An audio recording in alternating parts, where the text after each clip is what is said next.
This is Join Us in France, episode 301. Bonjour, I'm Annie Sargent. I hope you're having a nice Labor Day weekend, if you're in the US, or a nice weekend wherever you might be. Today, I bring you a conversation with Cindy McBrayer about Chambon-sur-Lignon, a place of refuge. During World War II, this small town and neighboring villages became a haven for Jews who were on the run from the Germans and from French authorities who collaborated with them. I'm always surprised how many novels get released today set in World War II.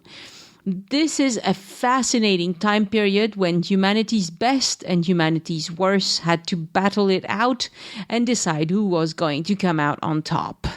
The folks of Chambon-sur-Lignon made the most generous and courageous choice, and we talk about it today. It's also a lovely place to visit and definitely off the beaten track. I should mention that we often refer to it as Chambon in the episode, but it's Le Chambon-sur-Lignon that we're talking about. There's another town 2.5 hours drive away called Chambon. Don't go there. Wrong place. Thank you, patrons, for giving me a precious gift, the time to produce this podcast. Your monthly gift makes it all possible, and in these times of great uncertainty and anxiety, I cannot tell you how much it means to me.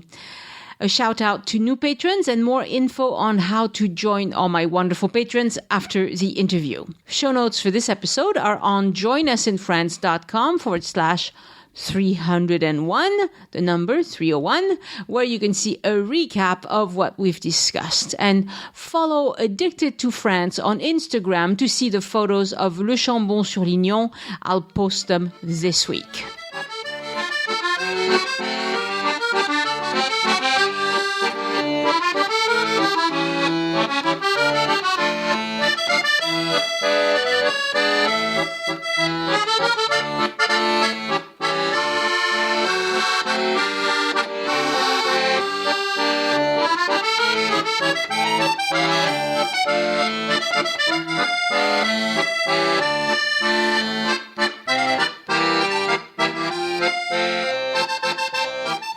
Bonjour, Cindy, and welcome to Join Us in France.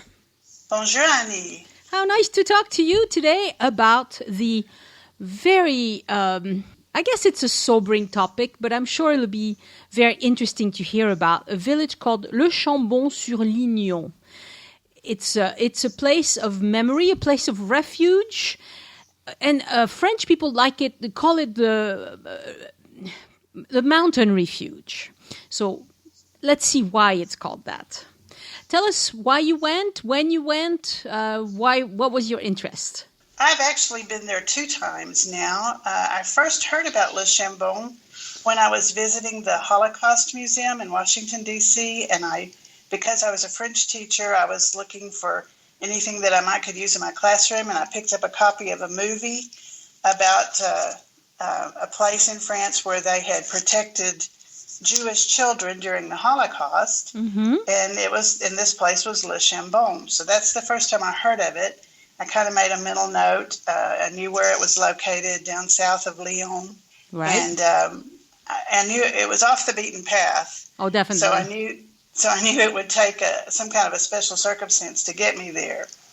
And so a few years ago, I had an opportunity when a couple of my teacher friends who were still teaching received a grant to go to Europe and study the Holocaust sites and resistance sites. And many of the places that they wanted to visit were also off the beaten path, and they wanted to rent a car. And since I had a little bit of experience driving in Europe, they asked me if I would be interested in being their driver. Perfect. And it was a wonderful experience. We covered a lot of territory, not just in France, but in Europe. And but they did tell me that they planned to visit Lyon and Vichy and Le Chambon, and of course that got me hooked right away. So that was the first time. The first time I visited was with them, and we went to Lyon. We had a car rental, and we drove down to Le Chambon, which is about an hour and 40 minutes from Lyon. Mm-hmm. It's not that far by kilometers, but it's kind of slow driving because it's very picturesque, narrow roads. You can't drive fast. Mm-hmm. And it's beautiful. It's absolutely breathtaking. Right, it's mountainous, right? Yes. It's in the Ardèche area, and it was just amazing, the scenery and the small villages. And we stopped at a store and bought things for a picnic. And they have a lot of bicycle races in the area. In fact, the Tour de France sometimes goes through there. Sure. And so we stopped at one town because they were having a bicycle race come through at that time. And so when we first arrived into this little village of Le Chambon, we noticed a plaque at the entrance to the town, a very nice plaque that designated it as a village that is called Righteous Among the Nations. Mm-hmm. And that's a distinction that you get from Yad Vashem, the Yad Vashem Museum in Jerusalem. And it's mainly given to individuals. I think there are only 2 villages that have ever gotten this designation. Right. There's one in Holland, I think. I believe so. Yeah. Yes, I believe so. And so there's this beautiful plaque there. Obviously, it's a great honor. I mean.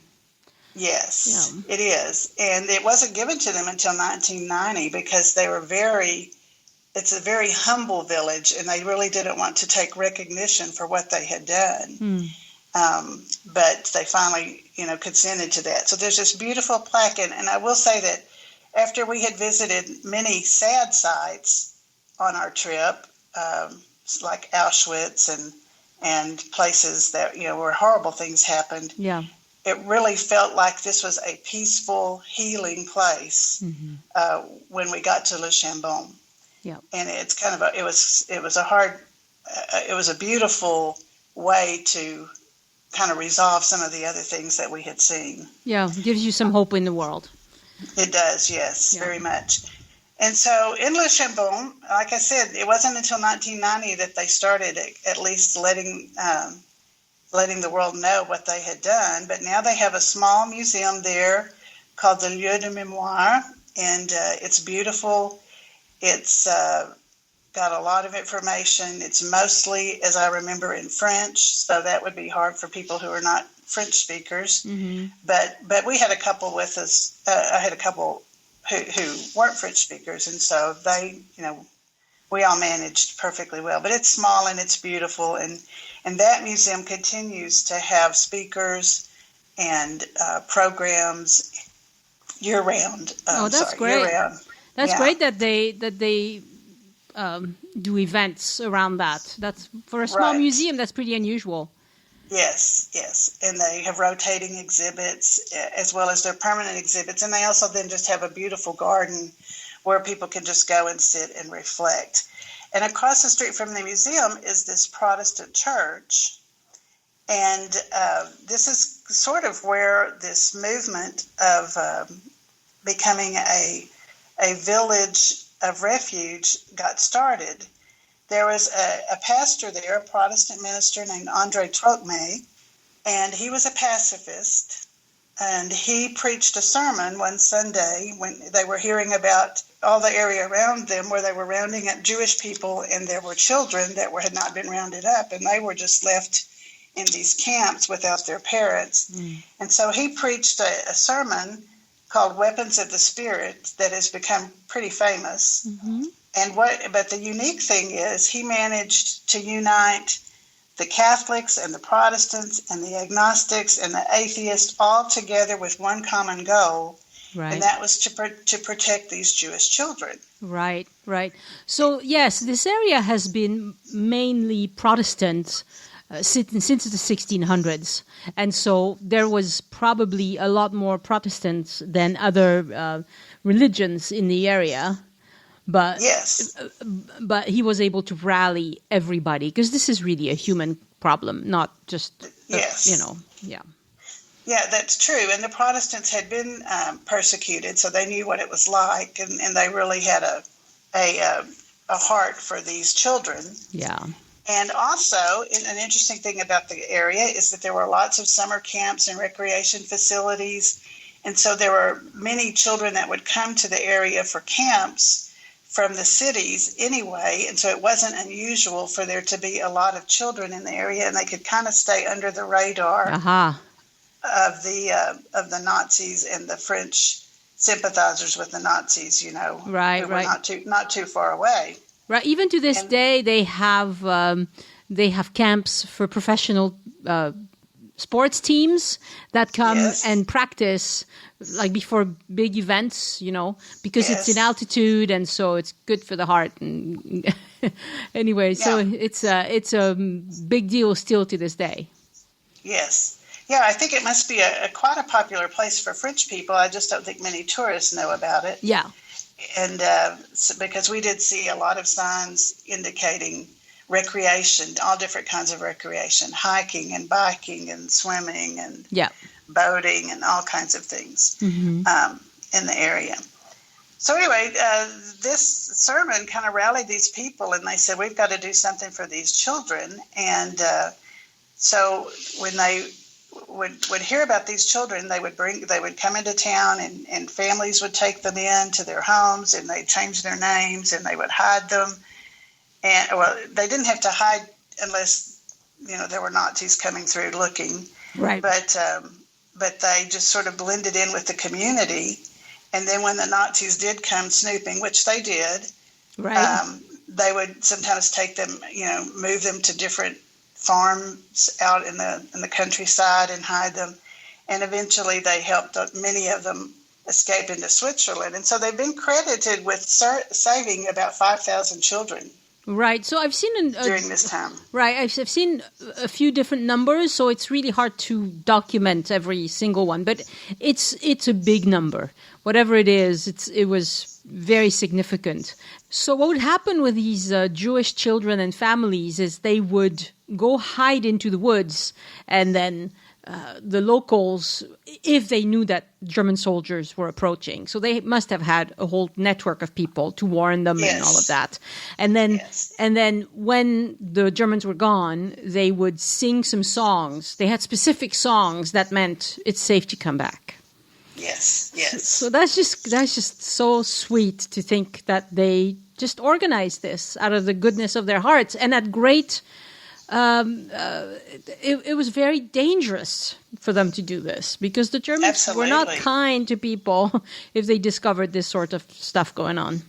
That's true. And the fact that they could get that many children and get that many different kinds of people to work together is just kind of phenomenal to me. Yeah. They're still very private about it. The Protestants in that area did not think you should take credit for doing good things. Well, maybe they read the Bible. Yeah. And so even to this day, it's kind of hard to get someone to talk about it when you go visit. Yeah. That was my first visit. And the one thing I knew after I made that first visit was that it would require a second visit. I wanted to go back and do some more investigating about and see some more of the sites, and I really wanted to go into that church, and so that necessitated being there on a weekend, of course. Sure. Yeah, because the Protestants don't normally have very ornate churches, and so they're not open for visitors because there's really not that much to see. That's right. So I came home and I did some more reading. There's several books that have been written about this whole phenomenon, and so I educated myself a little bit more, and then decided the next year to go back. And that year I was with a couple of friends, and we flew into Paris, and we rented a car, and we drove down to Lyon with stops in Dijon, because we had never been there, and we'd heard good things about Dijon. Yeah. And then we went to Bonn and visited the hospice again there. I'd seen it once, but I wanted them to see it. Yeah. And we even took the wine trail instead of the autoroute all the way down to Lyon. Well, that must have been really nice, actually. It really was. It was a beautiful drive, of course. Slows you down, but it's worth it. Yes.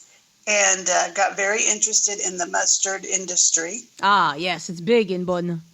Yes, and I would love to go back when the fields are full of mustard, because the pictures we saw were just absolutely beautiful. Yeah, it's funny that to Americans, Bonn is all about the wine, but French people, we know that it's also mustard. Some Americans, obviously, you do. And I've seen the lavender fields in Provence, so now I want to see the mustard fields when they're in full bloom, because it just pretty. Looks like it would be. Yes, it looks like it would be amazing. Yeah. So when we got to Lyon, we went back and revisited the Resistance Museum in Lyon. They have a wonderful Resistance Museum there. It's not huge, but it's very interesting. And we spent some time there, loved it. Mm-hmm. And then we also in Lyon visited the Montluc Prison, which is a prison Chambon, where... Yes, this is where the Germans took over this dilapidated prison, and that's where they held their prisoners of war and people that they picked up for being in the resistance, and Jewish people that they rounded up before they sent them to Paris to be sent on to the concentration camps. And so, yes, Jean Moulin was imprisoned there, and it's a very sober place. And it's not air conditioned, so you can imagine how uncomfortable it must have been. Yeah. When it was full of people.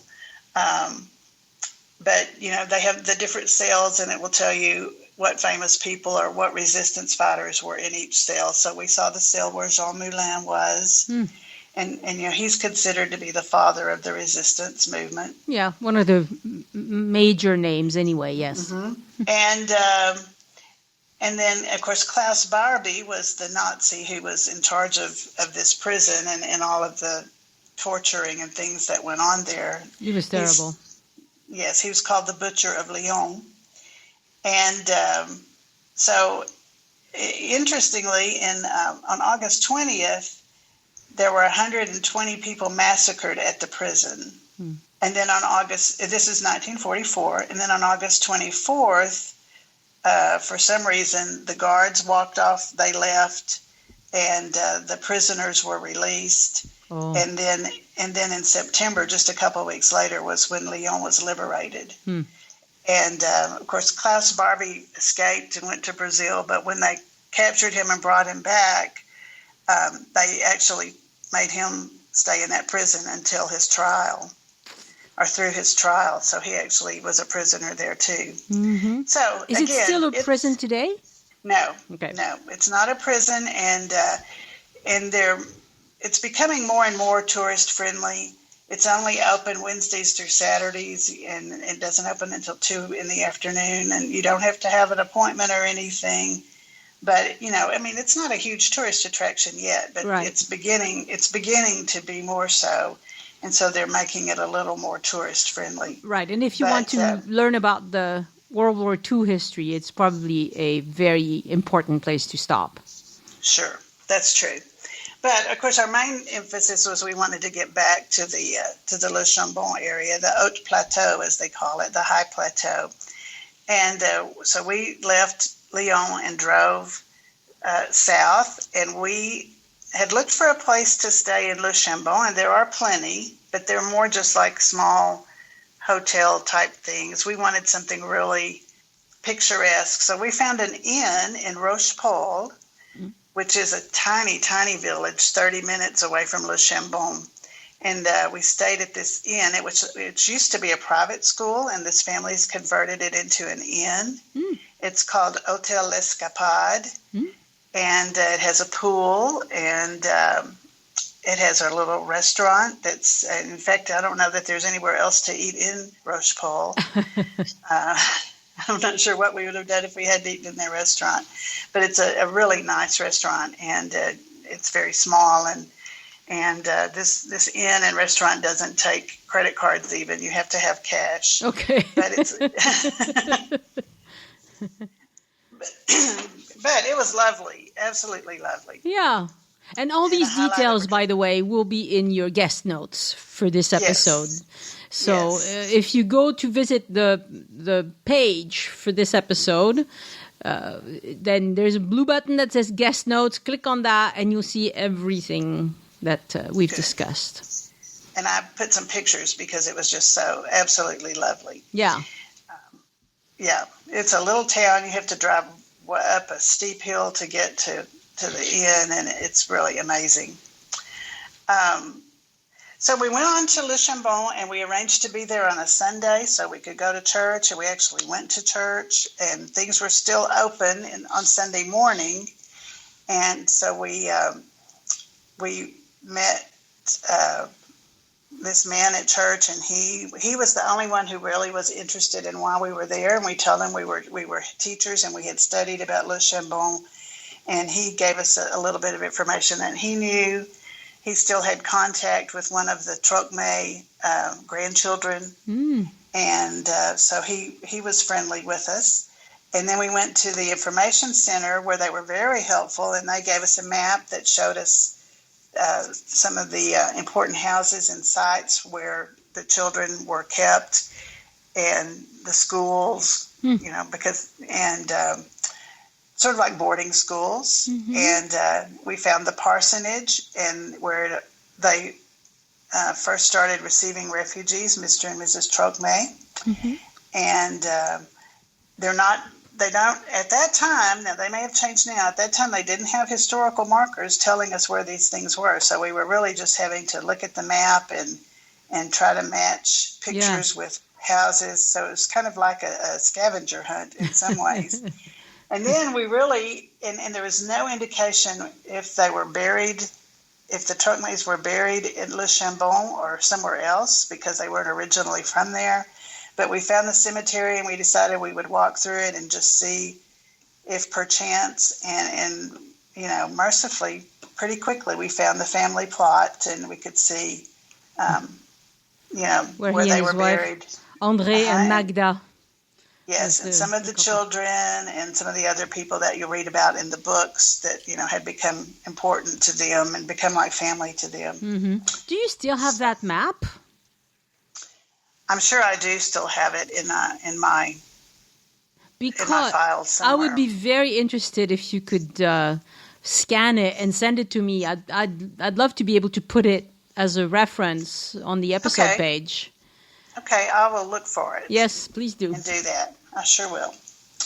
So, like I said, it was Sunday, so things were going to be closing fairly quickly for the afternoon, and we found a little creperie to eat lunch, and it was delicious. It was called La Mandarine, and one of my friends is gluten intolerant, and they had gluten-free crepes there. And of course, buckwheat. Yes, buckwheat. We discovered that was an easy fix for her, but it was a delicious little place, and it's very well known on TripAdvisor, and so we were happy to eat lunch there. And the interesting thing about Le Chambon, Annie, is that they are still known for welcoming refugees to this day. Whenever there's a humanitarian crisis, they still have refugees there, and they still take them in, and they let them live with them. The people let them live with them, and they, put them in school, and so just this fall, there was an article in Time magazine about this area and what was going on there now, and it referenced a new book that had been written called Le Plateau. Which is an excellent book. There are books about Le Chambon and the World War II history, but this new book, Le Plateau, is a recent book that tells about the history and what's going on now as well. And so it's still a fascinating place to me. Yeah. Because it just seems that even though the Trocmés have been gone a long time, it's still in the DNA of these people. Yeah, so they do. Yeah, because I know they took in Spanish refugees during World War II as well. And my hometown of Toulouse also had a lot of Spanish refugees. I don't know that we treated them as well as they did in Le Chambon, but hopefully we did. And I'm seeing now that they take in some refugees from Syria, which is absolutely needed at this time. So, yeah, it sounds like a wonderful place. Well, I really could recommend that book. Yeah, I'll put a link in the show notes to it. Yes, so you can see. And while you're in Le Chambon, there's other things that you can visit, right? Yes. I'd like you to tell us about this Izieu, the nearby town. Okay. Sure. Izieu is a small town, and it's about 2 hours from Le Chambon. It's over sort of close to Annecy, and obviously closer to the Swiss border. And there is a boarding house there that they use to house Jewish children again, and hopefully get them into Switzerland. And they weren't hiding. I mean, people knew that it was there, but they had 44 children there. And at towards the end, when Klaus Barbie was really, ramping up his torturing, he had those children rounded up and brought to Lyon and taken to the Montluc Prison. And 2 of the children managed to escape. And so there were 42 children who were taken to the prison and eventually, sent off to Paris and to be executed. And so you can still go into this beautiful boarding school and go into the classrooms and the dormitories where the students lived and did their schooling, and you could see their artwork.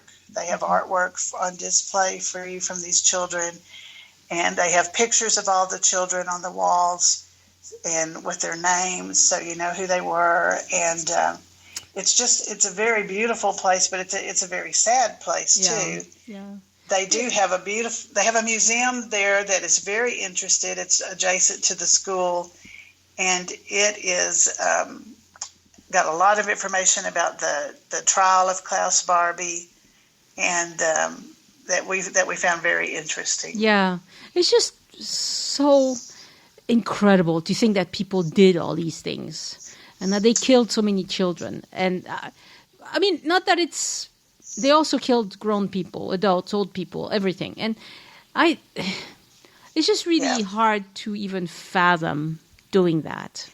It truly is. And, and I neglected to say that at Le Chambon, one of the famous quotes that came out of there is when the Nazis would come and ask, if they had any Jewish people in town, they would say, we don't know Jewish people. We only know men, or we only know children. They would not ever, give any indication that they just didn't see it. It's like, And it's terrible to say, but there are a lot of places in France where you always had the one guy who wanted to make nice with the Germans, who said, oh yeah, I know exactly where they are, over there. And he would take them right to them. And there are lots and lots of families and kids that were taken and killed as a result.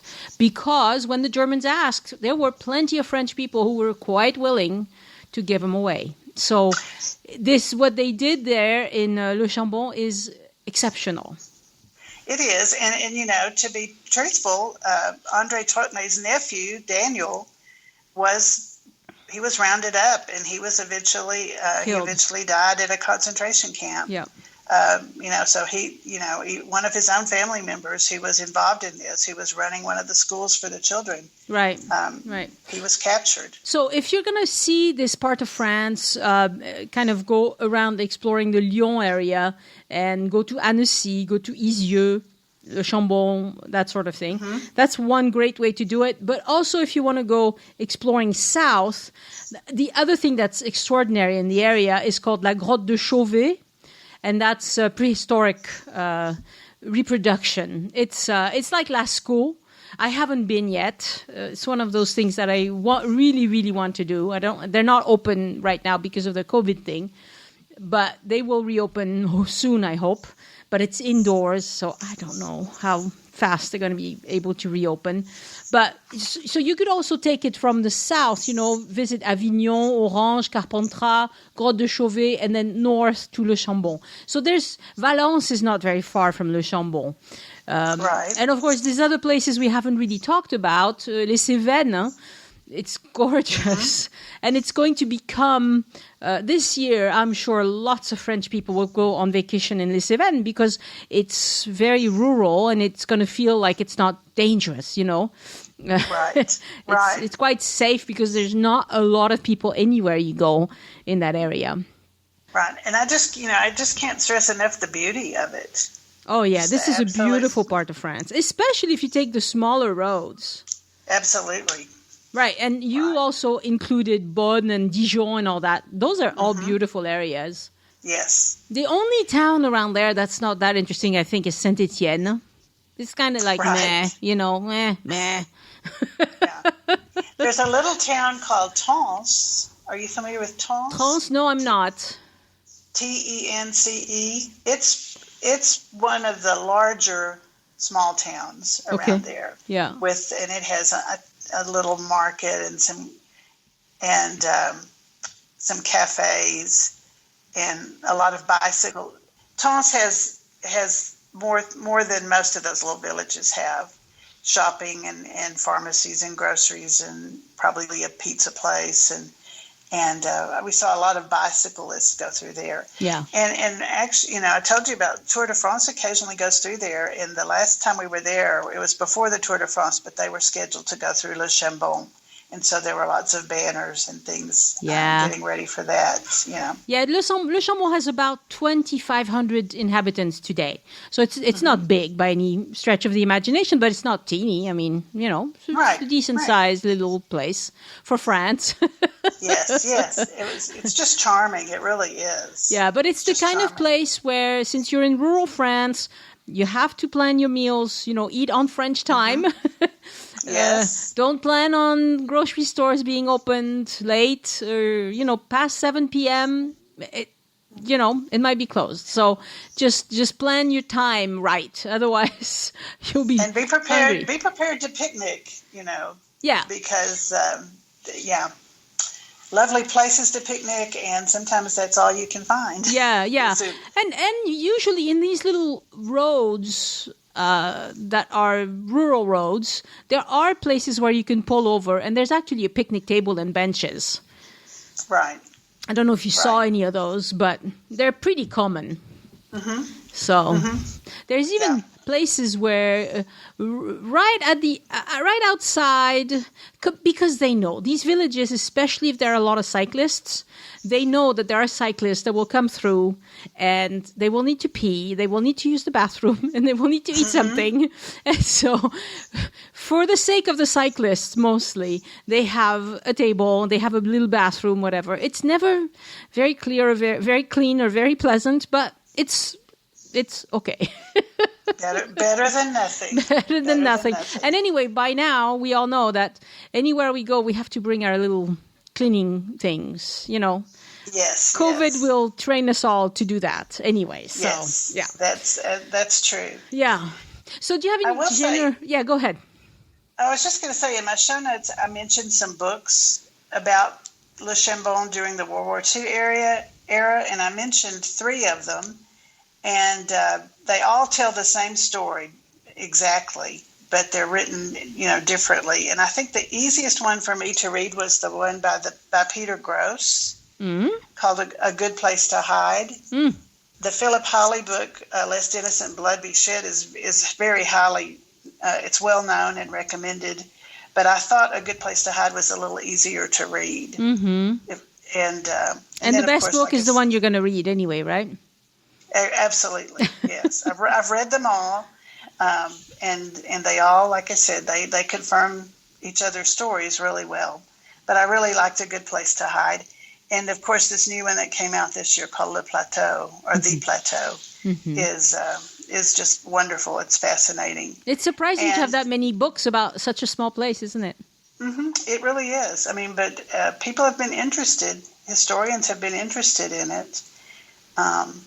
And it's really interesting. Cool. Okay. You can even, if you, I believe it's Marie Trocmé, who's one of the granddaughters who lives in the United States now. And if you Google her on YouTube, you can even hear some speeches that she has made at different universities telling about this. Yeah. Oh, that's cool. I'll try to send you a link.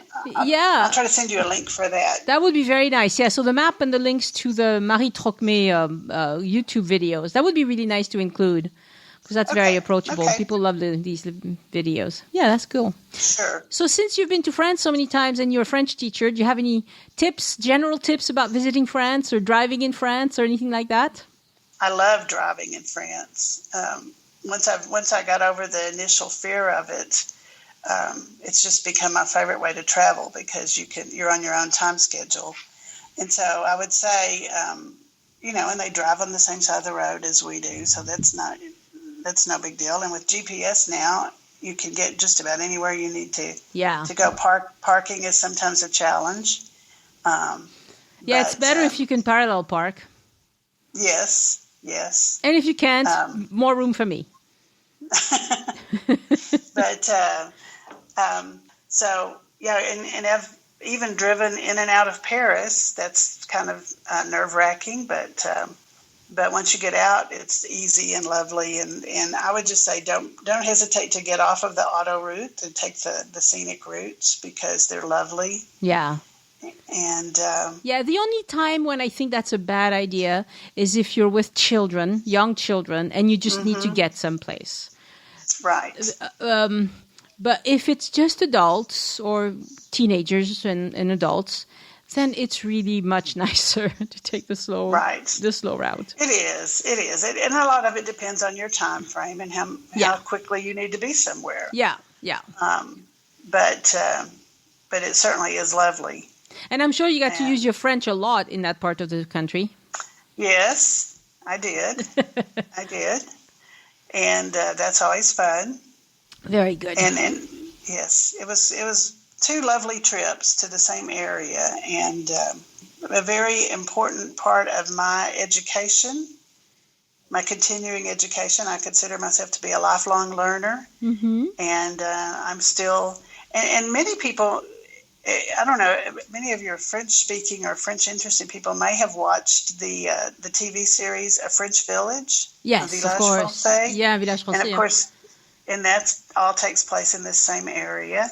Right. And so there seems to be a lot of interest now in the resistance. And, And it's a fascinating thing to study. Yeah. I like to read historical fiction, and most of it is about World War II. That's true. And I've been going to France since I was a college student, and I can remember seeing memorials to Jean Moulin, and I had no clue who he was. And then somebody would say, "Oh, he was in the resistance," and I'd think, "Well, what was that?" Because sometimes education is wasted on the young, and especially history. You have to grow into it and find your interest, and then dive into it and learn more. So one of the things that I love is when my daughter has friends over. I'm always researching something or other for either a tour I'm writing or a book I'm working on, or maybe for the podcast or whatever. And, we're sitting around, and I just love to share these things that I've learned. And a lot of her friends have told me, wow, I wish my history teachers were as interesting as you. And I'm like, well, stop snoozing. Maybe they were trying to be interesting. I know. It's just, when you're young, you have other things on your mind. Yeah. And it's also quite a different thing to be talking to 3 or 4 people or to be talking to a whole classroom, right? I mean, it's just not the same. Not the same. But when I was younger, I didn't find history interesting at all. And it was the weirdos that liked history. But now I love it. I can't get enough of it. But I know. Definitely, I mostly like... So I enjoy listening to French radio programs where they interview PhD candidates who are going to explain their thesis, right? They're going to talk about it. Mm-hmm. And then sometimes they make their thesis available to the public. And so I've tried to read a few of them. And that's a bit hard going for the most part. But historical fiction, if it sticks to the history really, pretty well, it's fantastic. I love the genre. Yes, yeah. Me too. Yeah. Moi aussi. C'est très bien. Merci beaucoup, Merci Cindy. Beaucoup. It's been a pleasure to have you on the podcast. I hope you'll keep listening. I definitely will. Yes, have you been listening for a while? I've been making a list of places to go on my next trip. Oh, excellent. That's what I love to hear. Yes. Merci, Cindy. Au revoir. Au revoir, Annie. Bonne journée. Merci à vous aussi. Again, I want to thank my patrons for supporting the show and giving back. Patrons get several exclusive rewards for doing so. You can see them at patreon.com/join us. Thank you to all of you for supporting the show. Some of you for many years now. You are fantastic. And a shout out this week to new patrons, Cheryl, Laura Poffenberger, and Don Goodpaster. Thank you so much for becoming patrons and making this podcast possible.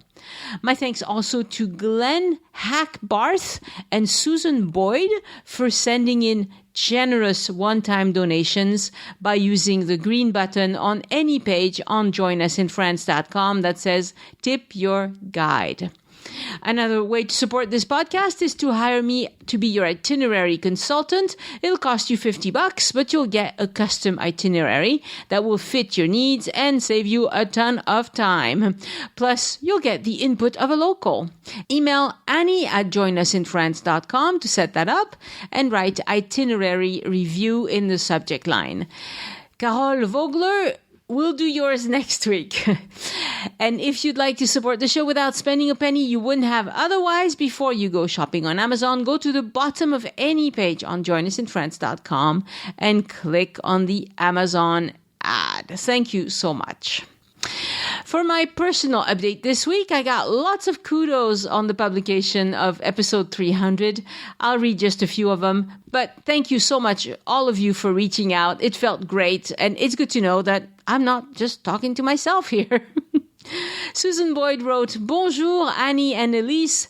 Congratulations on your 300th podcast. Always fantastic. I've been with you from the very first one and have developed a deep appreciation of France and her people, history, culture, and most of all, the dynamic duo. Susan also sent in a generous donation, which is particularly significant because she's going through her own rough patch, I know, right now. So, merci beaucoup, Susan. Bunny Day wrote, Congratulations for 300 episodes, Annie. I've appreciated listening to them all. Your hard work and thoughtful skills have brought joy and dreams throughout the years. Danielle Benecki wrote, Merci, Annie. I've enjoyed listening to your podcast for a couple of years now. They've been invaluable when planning our trips, missing France immensely and cannot wait to return. I look forward to listening to each podcast from the Midwest, where COVID-19 is running rampant right now. The podcasts help me feel transported to France, give me a mental vacation from all that's going on in the world. And the last one I'll read. Dolores McNair wrote, I'm so happy to support your work through Patreon. I've learned an immense amount, have deepened my love for France, and took my first trip ever to France, which, due to this podcast, was a huge success just prior to all the shutdowns.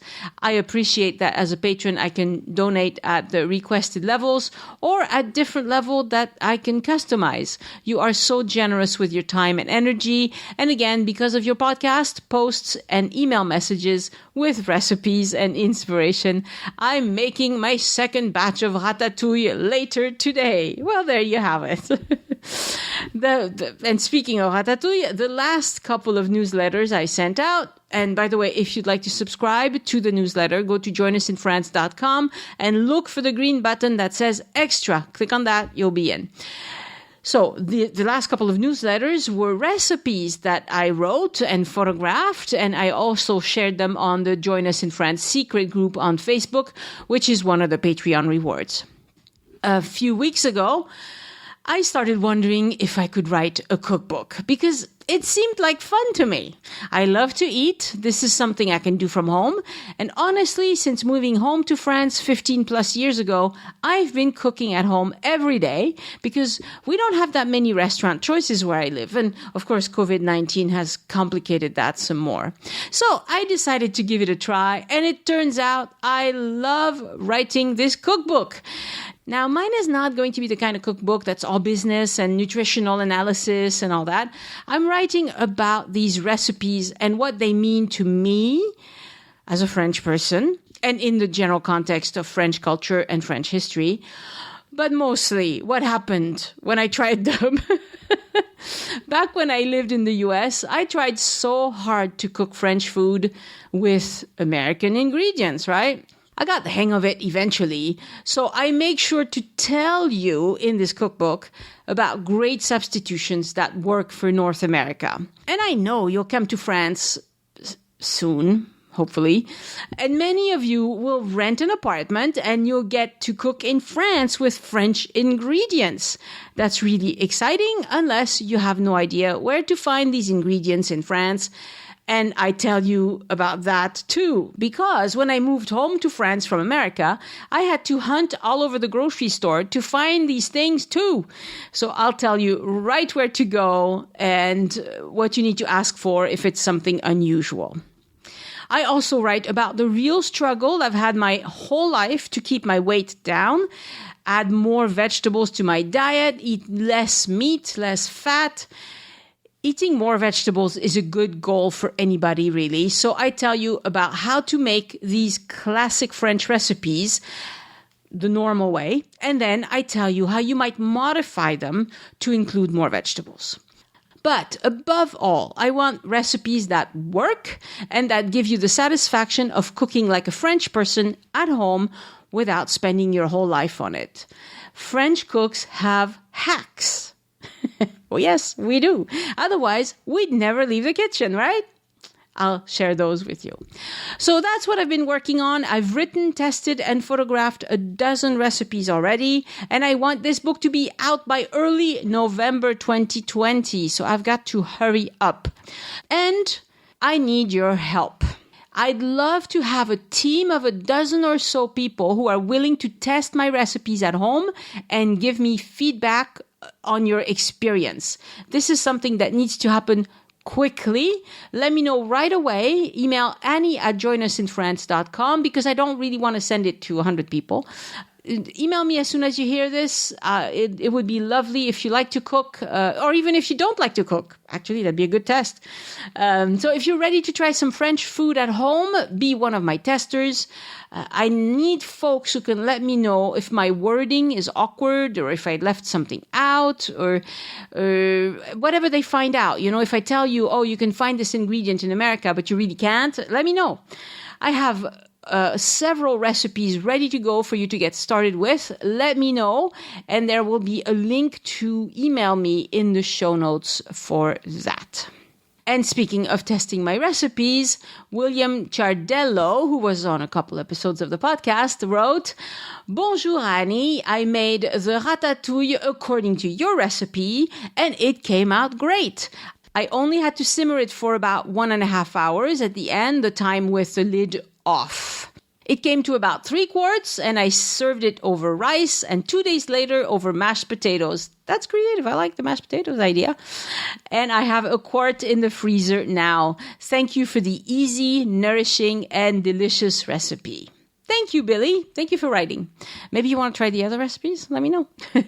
So again, if you like to cook and you want to do this sort of testing, email Annie@joinusinfrance.com to volunteer. Okay, now just a quick COVID-19 update. France seems to have settled at around 7,000 new infections per day. When it started going up mid-August, I really feared that we might see an exponential increase again. But people are doing the right thing. I mean, you know, we can still be unlucky and catch this thing. After all, most people are back at work and school, so life as we know it almost has resumed. But I'm seeing the vast majority of my fellow French people complying to mask wearing and using hand gel and all that, and that has to be helpful. I mean, the reality is we can't all stay home forever. Life has to go on. My daughter is back in college, second year of her computer science master's degree. I'm very proud of her, can you tell? She's wearing masks all day, but she moved back into her little studio downtown Toulouse because she's worried that she might infect us. So I hate that we have to be that cautious. It feels lousy, but now that the Toulouse area is in the red, meaning a lot of virus is circulating, we definitely have to do that, and I cannot wait for a vaccine. If you enjoy the show, introduce a friend to the podcast and show them how to listen. Next week on the podcast, a trip report about the Gironde and Bordeaux area with an American who now lives in France and knows the area really well. Send questions or feedback to Annie@joinusinfrance.com. Thank you for listening, and I hope you join me next week so we can look around France together. Au revoir. The Join Us in France Travel Podcast is written and produced by Annie Sargent and copyright 2020 by Addicted to France. It is released under a Creative Commons Attribution, Non-Commercial, No Derivatives license.